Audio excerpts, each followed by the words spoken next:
నమస్తే, welcome to reflection news. మహారాష్ట్రలోని నాగ్పూర్లో ఉద్రిక్త పరిస్థితులు నెలకొనడంతో పలు ప్రాంతాల్లో కర్ఫ్యూ విధించారు. నాగ్పూర్ నగర పరిధిలో కొత్వాలి, గణేష్పేట్, లకడ్గంజ్, పుచ్వావాలి, శాంతినగర్, సక్కర్దర, నందన్వన్, ఇమాంవాడ, యశోధరానగర్, కపిల్ నగర్ ప్రాంతాల్లో కర్ఫ్యూ అమల్లో ఉంది. తదుపరి ఆదేశాలు వెలువడే వరకు ఈ ఆంక్షలు కొనసాగుతాయని ప్రకటించారు. ఎవరైనా కర్ఫ్యూ ఉల్లంఘిస్తే కఠిన చర్యలు తీసుకుంటామని పోలీసులు హెచ్చరించారు. ఔరంగజేబు సమాధిని తొలగించాలని కోరుతూ హిందూ సంస్థలు నిర్వహించిన ప్రదర్శనల్లో ఖురాన్ గ్రంథాన్ని దహనం చేశారంటూ వదంతులు వ్యాప్తించడంలో ఘర్షణలు జరిగాయి. గ్రంథాన్ని కాల్ చేశారన్న వదంతులు నమ్మిన ముస్లిం గ్రూపులు శాంతియుతంగా ప్రదర్శనలు చేస్తున్న హిందువులపైన పోలీస్ స్టేషన్ పైన రాళ్లు రువ్వారు.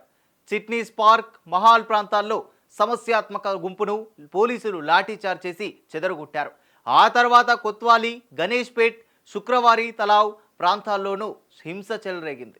ఈ క్రమంలోనే కొందరు దుండగులు వాహనాలకు నిప్పంటించడంతో పాటు ఆ ప్రాంతంలోని నివాసాలు, షాపులను ధ్వంసం చేశారు. నివేదికల ప్రకారం 3 కార్లు, సుమారు 30 వాహనాలను తగలబెట్టారు. 33 మంది పోలీసు సిబ్బంది గాయపడ్డారు. దాదాపు 60 నుండి 65 మందిని అరెస్టు చేశారు. రామనవమి శోభయాత్ర కోసం ఉద్దేశించిన అలంకరణ సామాగ్రిని కూడా వదిలిపెట్టలేదు. ప్రత్యక్ష సాక్షుల ప్రకారం అల్లర్లు చేస్తున్న వ్యక్తులు ముఖాలను కప్పి ఉంచుకొని కత్తులు, ఆయుధాలు, సీసాలు తీసుకొని రోడ్ల మీదకు వచ్చారు. అల్లర్లను ప్రేరేపించడమే కాకుండా తప్పుదారి పట్టించే విషయాలను వ్యాప్తి చేసినందున మహారాష్ట్ర పోలీసు సైబర్ సెల్ 100కి పైగా సోషల్ మీడియా ఖాతాల వెనుక ఎవరెవరు ఉన్నారనే విషయాన్ని తెలుసుకోవడానికి ప్రయత్నిస్తోంది. హింసను మరింత రెచ్చగొట్టడానికి పాత, ఎడిట్ చేసిన వీడియోలను కావాలని షేర్ చేశారు. కొన్ని సోషల్ మీడియా అకౌంట్లు పాకిస్తాన్ నుండి ఆపరేట్ చేశారు. ఇవన్నీ చూసిన ముస్లిం మూక రెచ్చిపోయింది.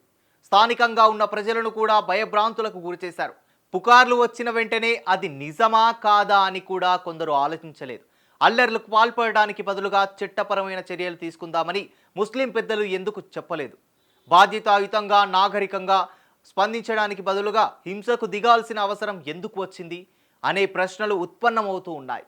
మహారాష్ట్ర ప్రభుత్వం స్వతహాగా ఔరంగజేబు సమాధిని తొలగించకపోతే బాబ్రీ మసూదు కూల్చివేత తరహా ఘటన మరోసారి పునరావృతమవుతుందని బజరంగ్ దళ్ నేత నితిన్ మహాజన్ హెచ్చరించారు.